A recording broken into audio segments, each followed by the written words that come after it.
रात को 9 बजे पति ऑफिस से घर आया। पत्नी ने आते ही उससे लड़ना शुरू कर दिया क्योंकि वह उसे पसंद नहीं करती थी। पति ने कहा, मुझे खाना तो दे दो, बहुत भूख लगी है।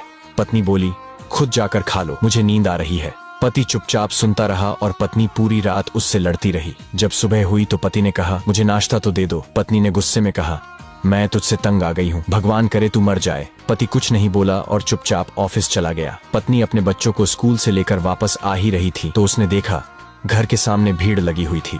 वह करीब पहुंची तो देखा उसके पति की लाश घर के सामने पड़ी हुई थी। उसके ऊपर कयामत सी आ गई। मन में सन्नाटा सा छा गया। लोग आपस में बातें कर रहे थे कि कार से उसका एक्सीडेंट हुआ है।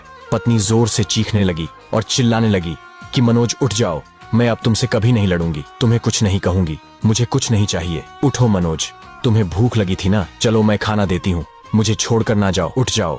लेकिन मनोज कैसे उठता, उसे तो उसकी बद्दुआ ने मार दिया था। मनोज के जाने के बाद पत्नी को दुनिया के रंग नजर आने लगे, रिश्ते बदलते दिखने लगे, उसके अपने उससे मुंह मोड़ने लगे, दुनिया के लोग उसे गंदी नजरों से देखने लगे।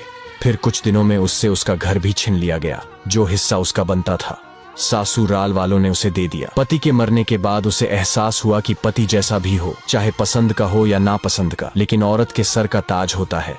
अगर सहमत है तो यस लिखे।